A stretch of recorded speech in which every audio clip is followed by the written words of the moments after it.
Lorong Gua Pindul itu mempunyai panjang gua sekitar 350 meter. Ya. Jadi panjang penelusurannya sekitar 350 meter dengan mempunyai waktu durasi 30 menit dari start hingga finish. Kemudian untuk air Gua Pindul berasal dari mata air bawah tanah. Jadi biarpun musim kemarau panjang, airnya ini tetap artinya surutnya hanya beberapa senti, namun bisa dimanfaatkan masyarakat setempat untuk wisata ataupun untuk pengairan, untuk pertanian. Kemudian untuk kedalaman air ini bervariasi, dari mulai ada yang 1 meter, ya, ada yang 5 meter, bahkan ada yang mencapai sekitar 10 meter. Untuk di mulut Gua Pindul, ya, sekitar Gua Pindul di bawah kita ini kedalaman air sudah mencapai 2 hingga 3 meter. Jadi untuk khusus guide ataupun pemandu, ya, ini kaki tidak napak bawah dasaran air karena cukup lumayan dalam. Kemudian sebelum kami lanjutkan untuk rombongan Mbak Linda, ya, ini hanya himbauan, ya. Mohon maaf untuk barang-barang yang sudah hanya dibawa, ya, seperti handphone, kemudian kamera, kemudian barang-barang lain mungkin membawa jam tangan ataupun apapun yang terbawa, kami mohon dijaga dengan baik. Artinya jangan sampai nanti rusak terkena air ataupun terjatuh. Jadi untuk handphone memang sudah dilengkapi adanya safety waterproof. Jadi memang pada saat di objek air lebih baik dilakukan talinya. Melewati beberapa zona, diantaranya ada zona terang, ada zona remang dan zona gelap abadi. Dikatakan sebagai zona gelap abadi karena tempat tersebut tidak ada pencahayaan dari luar sepanjang tahun. Namun untuk penerangan nanti dari pemandu, ya, ini sudah selalu standby untuk baterai, ya, di zona yang akan kita lewati tersebut. Ujung tangga tersebut ada lubang vertikal alami ke atas, ya, tembus keluar maksudnya itu alami. Kemudian di atas dari lubang vertikal dibuat rumah. Tujuannya palet yang ada di dalam Gua Pindul ini supaya bisa menikmati bangunan tersebut. Namun mungkin karena suhu tembakan di dalam rumah tersebut, ya, tidak cocok untuk terlalu panas suhunya. Kami terus lanjutkan, kita masuk di zona yang kedua, yaitu di zona remang, di mana untuk kedalaman air itu ada yang mencapai sekitar 7 meter, ada yang 6 meter, ada yang 7 meter, di mana di situ mempunyai aktivitas di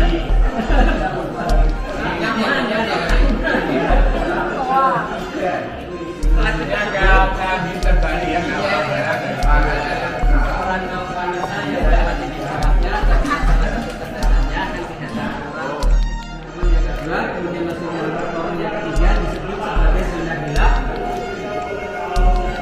Untuk letaknya sendiri berada di sebelah kiri depan kita, di mana lorong tersebut area yang paling dalam di Gua Pindul. Di situ juga ada 2 batu stalaktit, ya, di zona gelap abadi ini. Jadi diartikan sebagai zona gelap abadi karena tidak ada pencahayaan dari luar sepanjang tahun. Apabila baterai internet itu dipadamkan, di sini memang gelap gulita, ya, banget. Karena tidak ada cahaya dari luar. Kemudian untuk stalaktit terbesar kedua, ini yang diterangi baterai bapaknya. Ini adalah stalaktit terbesar kedua dan ini pun masih aktif. Ini juga alami, sering sekali kena banjir, namun dia tetap indah, tetap kokoh, tidak patah. Kemudian untuk stalaktit terbesar nomor 1 ataupun yang pertama itu di samping pemandu paling depan, itu yang namanya batu sokong biru, yang itu depan sana. Kedalaman air itu sekitar 10 atau 12 meter. Dan stalaktit tersebut masih menggelantung.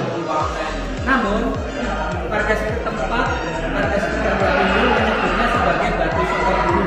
Padahal batu dikatakan sebagai sokong biru itu artinya itu soko itu latihan atau cagar orang Jawa Suli. Kemudian biru diartikan bukit, dan itu sebagai tiang penyangga musim dingin. Kita masuk ke zona kelelawar. Tapi Pak sebentar di baterai ke atas Pak. Nah itu. Ini adalah kelelawar jenis codot ataupun kelelawar pemakan buah. Karena di dalam Gua Pindul ini ada dua jenis kelelawar, yang satu itu codot, yang sana yang gerombol. Kemudian untuk yang lainnya di sana itu yang dikatakan sebagai kampret yang lebih kecil. Oh, kampret.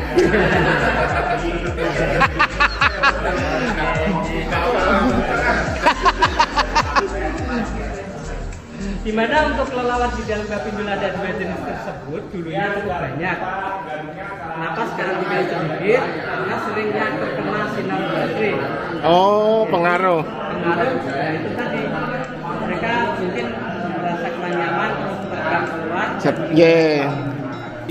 Yang ditempati oleh kelelawar, di mana di situ nampak adanya lubang atau seperti terkikis ya. Jadi lubang-lubang batuan tersebut itu bukan buatan warga sekitar Gua Pindul, melainkan terbentuk oleh gerakan sayap kelelawar. Ini. Kemudian ada warna-warna seperti terbakar, gosong coklat. Itu adalah warna yang ditimbulkan dari kotoran kelelawar. Di sana aja. Semua anak